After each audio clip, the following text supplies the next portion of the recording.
So why do hacks occur? They occur for a variety of reasons. Increasingly, these reasons are state-sponsored. So we've seen a lot in recent years of people making money and wanting to do that. But actually, increasingly, particularly in 2025, we've seen hacks that have been aimed at causing disruption, unsettling economies and things like that. So for example, the Jaguar Land Rover attack, that happened coincidentally just as new number plates were coming out. It caused massive disruption to manufacturing, but there wasn't much of a demand that we were aware of that has been talking about asking for ransomware. So they wasn't saying, give us some money and we'll turn it all back on. It was simply just causing huge disruption. And then you have to wonder, well, who would benefit from that? And you say, well, Jaguar Land Rover doing really well at selling electric cars, and who's their main competitor? Well, they're all in China, so possibly there's been a link between that. So some of that is starting to be seen, and sometimes these state actors will disguise themselves as local people, or they're induce local people to sort of like do that and make a bit of money on the side. And the Russians are particularly good at doing this, making it look like it's just smash and grab, drive-by attacks on your systems, and in fact it's been carefully planned. So we see a lot of reconnaissance going on. Quite often, if you've been hacked as a corporation, there's a more than 50% chance that you'll be hacked again within the next 12 months. So what they've done is they've come into your systems, they've looked around, they've not necessarily done what they wanted to do yet because they're not ready, it wasn't suiting them, but they're just scoping it out.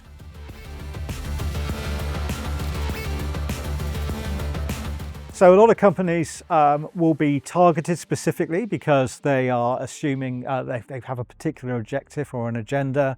Sometimes that can be attacking critical national infrastructure. They're really what's called preparing the battlefield in military speak. It's the modern day equivalent of putting bombs under bridges, but they're actually doing this electronically rather than in physical terms. Another thing is something called spray and pray. They are just looking for weak targets. So they will just set AI up to just look, and again in 2025 we've seen a massive transfer of and volume of attacks by AI. The National Cybersecurity Centre in the UK has said there's been about the same number of attacks this year as last year, but they've been so much more serious because they've just been looking for weaknesses and they found them in there. So they're looking for companies that have weak infrastructure, that have holes that they can get to.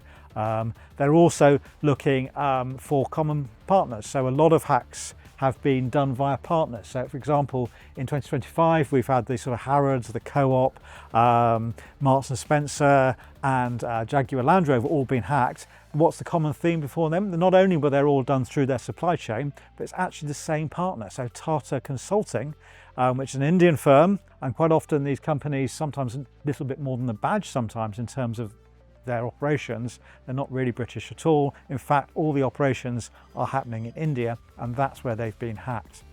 So that's a new consideration, I think, for finance officers to say, well, you can save a bit of money by outsourcing to another jurisdiction, but India, for example, doesn't even have GDPR, personal data protections. So even if you outsource that, you're outsourcing to a company that doesn't have those protections, you're still liable in the UK, and you've put it to a country that doesn't even have those legal protections and has, they've only got to the stage of consulting on whether they should even do that.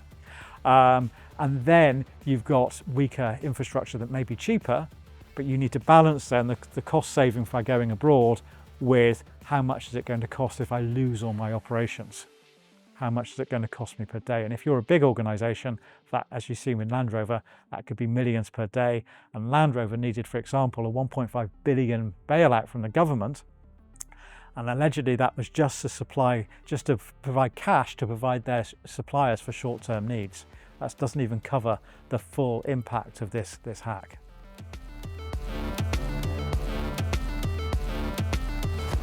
Yes, so there are two ways, and I'd put it broader than a hack. I would say what matters is not whether you've been hacked or not, but whether you've lost data.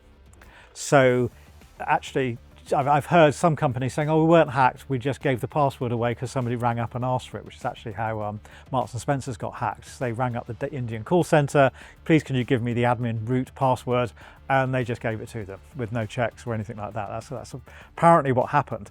But so we've seen other companies where, for example, the Office of Budget Responsibility, they weren't hacked, but they embarrassed themselves and the government by releasing the budget before it was pronounced in Parliament. And that wasn't a hack, but it was badly configured IT. They'd installed software called WordPress, but then they'd put add-ins in it which they didn't fully understand, and they'd broken their own security model. So they weren't hacked in that case, but actually they had made themselves vulnerable to hacking. And sometimes these accidental losses can be a good warning that you've got bad infrastructure or your processes are not in place. So that's really a hack is one way of putting it, but data loss is more important, and what's the impact of that data loss, to be aware of that. So how do people go about losing data? Well, often it's accidents. You know, a couple of years ago, somebody from the Ministry of Defence left a briefcase at a bus stop. You know, that's an example of losing data as well. And if that had been acted on perhaps a bit, they might have stopped some following on hacks that they did have, which were caused by hostile states. So if you've got a good cybersecurity environment that stops accidents, it's also going to stop deliberate hacks on your things. And once people get in there, they can start off by spoofing their way in. A common way of doing hacking is simply to walk into somebody's building, to blag your way in. Quite often, especially in England, we're nice and polite and we open the door for people, and that's one way of getting in. Another way is, as you saw with the Marks and Spencer's hack, simply ring up the call center and ask for the password. You know, that's quite often a way in. So yes, you hear a lot about 0 days, and a 0 day is where there's zero warning of a new bug, a critical flaw. That happened a couple of years ago. It was called the Academy hack for the Ministry of Defence, but it affected Exchange servers around the world. And they discovered 4 bugs at the same time, that if you put all those 4 0-day vulnerabilities together, you could get remote arbitrary access to an Exchange server and find out whatever you wanted. But actually that's a more rare one of just simply finding a way in by some other weakness that hasn't been properly configured, or somebody's let you in by accident. So a really common way of getting into systems is poorly configured encryption.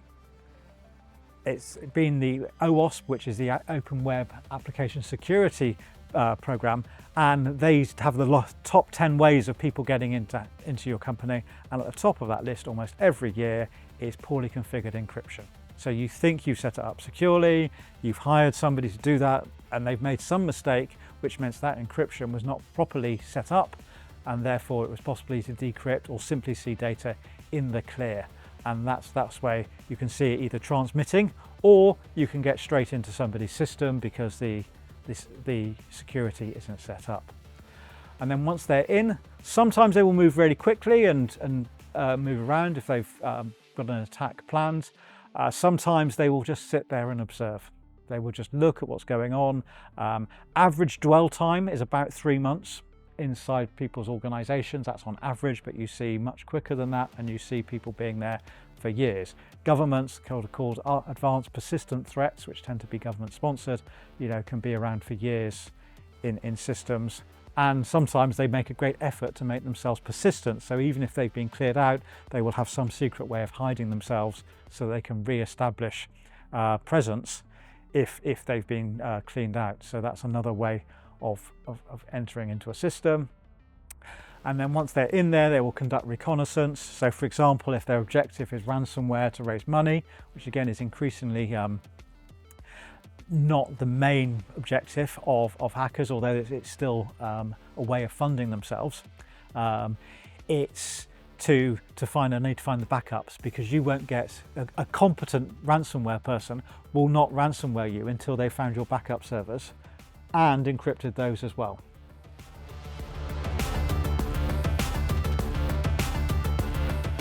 So protecting yourself personally isn't actually that different from protecting yourself as a corporate. It's just being a bit of discretion, being careful what you click on. Never click on things that, you know, email links that have come from somebody you don't recognize. And even if you do recognize, be careful that they're not just a misspelling.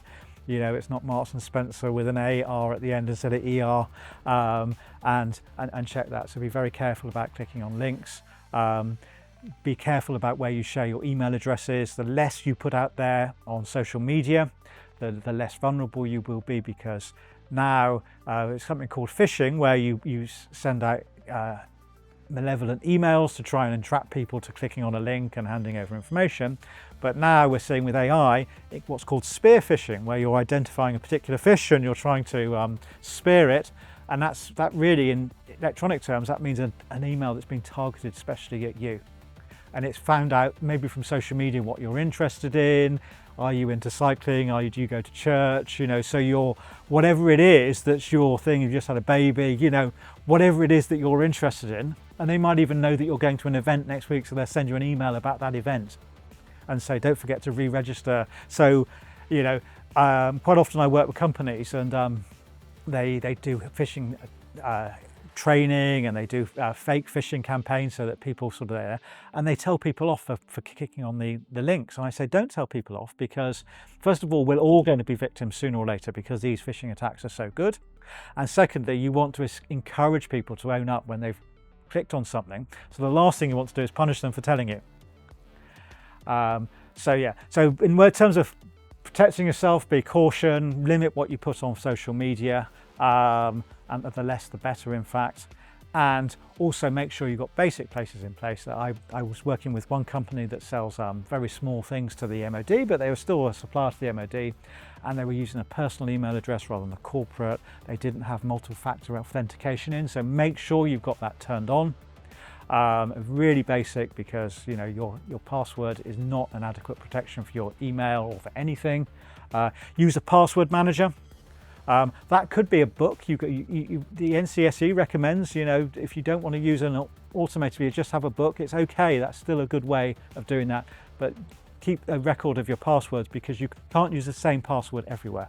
If you do, that will sooner or later get hacked. And then not just that account has been hacked, but everything you do. So if you use the same account for your email as you do for your bank, and your email gets hacked, they've got access to your bank now as well. And that's a much worse place to be in. And in fact, you can't now get back into your bank because your email's been hacked and things like that. So you can end up in a real mess quite quickly if you use the same password everywhere.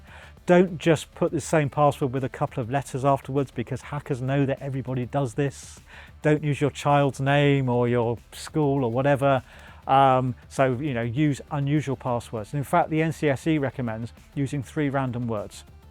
So don't come up with really difficult words where you have password, but you change the O with a 0, because hackers know that. And in fact, that's really easy for computers to understand, but it makes it really difficult for humans to read it. So don't come up with some random jumble of characters. Come up with something that's easy for you to remember, and the longer the better.